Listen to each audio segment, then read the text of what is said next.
আসসালামু আলাইকুম everyone, welcome back to my another new blog. সবাই কেমন আছেন? আশা করছি আল্লাহর অশেষ রহমতে সবাই ভালো আছেন। আলহামদুলিল্লাহ, আমরাও সবাই ভালো আছি। এই তো আজকের ব্লগটা হচ্ছে একটা আউটিং ব্লগ হতে যাচ্ছে। আমরা একটু বাইরে বের হচ্ছি ঘুরতে। তো আমরা ঘুরতে যাচ্ছি পতেঙ্গা সি বিচ। আমার ছোটো বোনের হচ্ছে ওইখানে যাওয়া হয় নাই, তো ভাবলাম যে ওকে নিয়ে একটু ওই জায়গায় ঘুরে আসি। আর আমার ছোটো বোন কিন্তু গতকালকে চলে গেছে। গতকাল মানে রবিবারে আর কি, মানে আজকে এই ব্লগটা শেয়ার করতেছি। রবিবারে চলে গেছে, আজকে হচ্ছে সোমবার। আর এই ব্লগটা হচ্ছে ফ্রাইডে বিকেলবেলা আমরা বের হয়েছিলাম। আর এদিকে আমরা কী নিয়ে জানি একটু মজা করতেছিলাম। যাই হোক, আমরা সবাই রেডি, আরিশমণি রেডি। তো আজকে আমার ছোটো বোনকেও একটু ক্যামেরায় নিয়ে আসলাম। সে সচরাচর ক্যামেরার সামনে আসতে চায় না, খুবই লজ্জাবোধ করে। আর আমার ছোটো বোন কিন্তু আমাদের 3 বোনের থেকে মানে ও সবচেয়ে বেশি লম্বা, অনেক বেশি লম্বা। আমি হচ্ছে সবার বড়, এখন আমাকেই দেখা যায় সবচেয়ে শর্ট। আর পূর্ণাও কিন্তু আমার থেকে মোটামুটি লম্বাই আছে। একটা সময় আমি লম্বা ছিলাম, এখন হচ্ছে আমি শর্ট হয়ে গেছি, মানে আমাকে লাগে শর্ট। আর আমার বাকি 2 বোন হচ্ছে অনেক লম্বা লম্বা। তো আমার এই বোনটা হচ্ছে সবচেয়ে বেশি লম্বা, তার উপর ও একটু স্লিম, সেজন্য ওকে আরও বেশি লম্বা লাগে। অনেকেই প্রশ্ন করেন আমার ছোটো বোন সম্পর্কে, যারা আমার ব্লগ নতুন দেখতেছেন, এর আগে দেখেন নাই। তো আমাদের বোনদের পড়াশোনা সম্পর্কে অনেকেই জানেন না, অনেকেই এটা নিয়ে প্রশ্ন করেন বা আমাকেও জিজ্ঞেস করেন আমি কতটুকু পড়াশোনা করেছি বা এখনও পড়াশোনা করতেছি কি না। তো আমি হচ্ছে MBA কমপ্লিট করেছি। MBA কমপ্লিট করার পর হচ্ছে আমি জবের জন্য ট্রাই করেছিলাম। তো পরে হচ্ছে একটা সময় আমি ইউটিউবে ঢুকে যাই।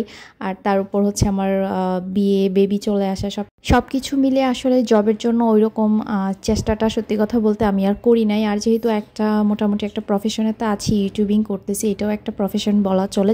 যেহেতু আমি এখান থেকে আর্ন করতেছি, সো এটাও একটা প্রফেশন। তবে হ্যাঁ, জব করার অনেক বেশি ইচ্ছে ছিল আমার, বিশেষ করে ব্যাংক জবের অনেক বেশি ড্রিম ছিল একটা সময়। আসলে হয় নাই, আর আমার চেষ্টাটাও ওইরকম ছিল না। বললাম না যে ইউটিউবে ঢুকে গেছি, তার উপর আবার আরিশ চলে আসা, সব কিছু মিলিয়ে আসলে জবের জন্য ওইরকম আমি একদম এফোর্ট দিয়ে ওই চেষ্টাটা আমার করা হয় না, যেটা সত্যি কথা। তো এই হচ্ছে মানে আমার পড়াশোনাটা বললাম আর কি, যে আমি MBA কমপ্লিট করেছি।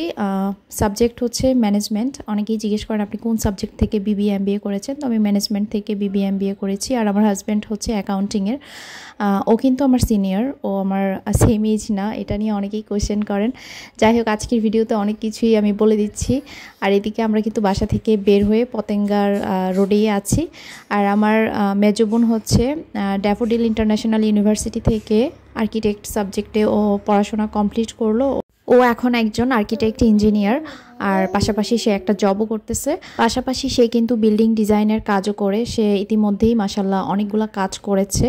আর আমার ছোটো বোন হচ্ছে স্টাডিতে আছে, সে মেডিকেলে পড়তেছে, সে একজন মেডিকেলের স্টুডেন্ট, এবার 3rd ইয়ারে উঠলো। আর আমাদের সবার আদরের, আমাদের একমাত্র ছোট ভাই, সে পড়ে ক্লাস 8-এ। তো এই হচ্ছে আমাদের ভাই বোনদের স্টাডি কোয়ালিফিকেশন। আমাদের জন্য সবাই দোয়া করবেন, আমার ভাই বোনদের জন্য দোয়া করবেন, ওরা যেন জীবনে অনেক বড় হতে পারে। আর আমি হচ্ছে জবে আপাতত চিন্তা করতেছি না, দেখা যাক আরিশ বড় হোক, দেন চিন্তা ভাবনা কিছু যদি করব। এখনও বেবি অনেক ছোট, আর সংসার সামলিয়ে আসলে জব করাটা অনেক বেশি টাফ। আলহামদুলিল্লাহ একটা আর্নিংয়ে তো আছি, সব কিছু মিলিয়ে আলহামদুলিল্লাহ, সবাই দোয়া করবেন। যাই হোক, আমরা সি বিচ চলে আসছি। আর আজকে আসার পর দেখলাম যে এত পরিমাণে মানুষ ছিল, মানে কি বলবো, পা ফেলার মতো জায়গা ছিল না, প্রচুর মানুষ ছিল, একটুখানি জায়গা খালি ছিল না, এত বেশি মানুষের ভিড় ছিল। আর তার উপর আজকে আমরা ওখানে গিয়ে পৌঁছেছি হচ্ছে বিকেল 4টায়, তখনই জোয়ার ছিল, খুবই উতাল সমুদ্র। পরে আমরা এসেই হচ্ছে দোকানগুলোতে ঘুরতেছিলাম, টুকটাক জিনিসপত্র কেনাকাটা করতেছিলাম। আর এদিকে হচ্ছে সূর্য ডুবে গেছে, এই জিনিসটা আর দেখা হয়নি, কারণ আমরা ওই দিকেই ঘুরতেছিলাম। আর প্রচুর দোকানপাট, ঘুরে শেষ করা যায় না। তারপর হচ্ছে আরিশের বাবা বলল যে চলো নৌকাতে উঠি, স্পিড বোটে উঠি। জোয়ারের সময় অনেক বেশি ভয় লাগতেছিল আমার, কারণ নৌকা, স্পিড বোট এগুলো খুব দুলতেছিল। তারপর হচ্ছে সে বলল যে না উঠো। আর আমার ছোটো বোন হচ্ছে ভয় পাচ্ছিল না, আমি যতটা ভয় পাই আমার ছোটোগুলা এর একটু ভয় পায় না। তো ও দেখলাম যে মাশাআল্লাহ একটু ভয়টয় পাচ্ছে না। তো যেটা হয়েছে আজকে স্পিড বোটে ওঠার পর একটু সামনে গিয়ে এখন মানে যখন স্পিড বোট স্টার্ট দিবে তখন হচ্ছে স্পিড বোটের মনে হয় তেল ছিল না, না কি জানি একটা যান্ত্রিক সমস্যা ছিল, তো ওনাদের স্পিড বোট নষ্ট হয়ে গেছে। আর আমি তো আল্লাহকে ডাকতে ডাকতে মানে এত ভয় পাচ্ছিলাম, তার উপর তো প্রচণ্ড ঢেউ ছিল, স্পিড বোট দুলতেছিল। একটা পর্যায়ে মানে এমন হচ্ছিল যে আমার চোখের পানি চলে আসতেছে, এইরকম ভয় পাচ্ছিলাম। আর আরিশের বাবা তো শক্ত করে ধরেছিল, বলতেছিল তুমি চোখ বন্ধ করে রাখো আর স্পিড বোট ডুববে না। তারপরও ভয় লাগতেছিল, আরিশও খুব ভয় পাচ্ছিল। তো সেদিন নাগরদোলায় চড়ে ভয় পাইলাম বিচে গিয়ে, আর আজকে হচ্ছে স্পিড বোটে উঠে ভয় পাইলাম। তারপর হচ্ছে যখন স্পিড বোট আবার ঠিকঠাক করে ফেলছে আর একটা স্পিড বোট এসে হচ্ছে মানে ঠিক করে দিয়ে গেছে, তারপর হচ্ছে অনেকখানি পর্যন্ত আমাদেরকে ঘুরিয়েছে, খুবই ভাল লাগছে পরবর্তী স্টেপটা। কিন্তু প্রথমে উঠে প্রচণ্ড ভয় পাইছিলাম, কারণ স্পিড বোট নষ্ট হয়ে গেছে আর তার উপর দুলতেছিল, মনে হচ্ছিল যে কাত হয়ে পড়ে যাবে। যাই হোক ঠিকঠাকভাবে হচ্ছে আমরা নামতে পারছি, আর অনেক বেশি ঢেউ ছিল তো সেই জন্য এরকম হয়েছে। তারপর হচ্ছে ওখানে আমরা ভেলপুরি খেলাম, আইসক্রিম খেলাম, তারপর টুকটাক কিছু কেনাকাটা করে একটু ঘুরে চলে আসছি। পান্নাকে ওর ভাইয়া বলতেছিল যে আরও কিছু রাইড চড়বে কিনা, বাট সে হচ্ছে চড়তে রাজি হয় নাই। তারপর হচ্ছে আমরা চলে আসছি আর কি। আর পতেঙ্গা সি বিচ আমি হচ্ছে আর যাব না, এত বেশি রাশ ছিল, মোটামুটি অনেকবারই যাওয়া হয়েছে, আর এত ভিড়ের মধ্যে প্রচুর মানুষজন। যাই হোক তারপর হচ্ছে আমরা ওখান থেকে কাজের দেউরি দিয়ে যাচ্ছিলাম, তো এখানে হচ্ছে আমরা নামলাম। এখানে অনেকগুলো খাবারের দোকান সিরিয়ালে, তো এখান থেকে আমরা কিছু খাবো সন্ধ্যার নাস্তা। আর এখানে হচ্ছে একটা রেস্টুরেন্টের সামনে ফুল বিক্রি করতেছিল, তো আরিশের বাবা ফুল দেখে এখানে দাঁড়ালো, ফুল নিচ্ছিল। সে কিন্তু জানে না সেদিন রোজ ডে ছিল, ও ভুলে গেছে, বাট না জেনেও সে ফুল নিচ্ছিল। তো যখনই সে ফুলটা হাতে নিল তখন আমি ওকে বললাম আজকে তো রোজ ডে, রোজ কিনে দাও। তারপর সে অবাক হয়েছে যে আল্লাহ কি বল আজকে রোজ ডে, আমি তো এমনিতেই মানে ফুল কিনতে চাচ্ছিলাম তোমার জন্য।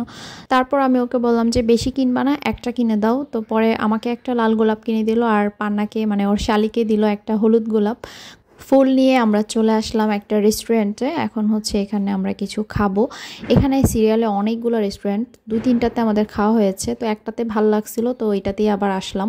তো এখানে হচ্ছে এটাকে ওরা বলে চিকেন টিক্কা, সাথে হচ্ছে পরোটা ছিল, কোল্ড ড্রিঙ্কস ছিল। তো খাওয়া দাওয়া করে নিলাম, আর আমরা তারপর হচ্ছে বাসায়ও চলে আসছি। তো এখন দেখাই পতেঙ্গা থেকে কি কি কিনলাম। তো ওখানে গেলে হচ্ছে আমার কিছু কিনতে ইচ্ছে করে না। আজকে মোটামুটি কয়েকটা দোকানই ঘোরা হয়েছে। তো এখানে কয়েকটা পাঞ্চ ক্লিপ নিয়েছি আমার জন্য, আমার ছোটো বোনের জন্য, প্লাস হচ্ছে আমার ননদের জন্য নিয়েছি।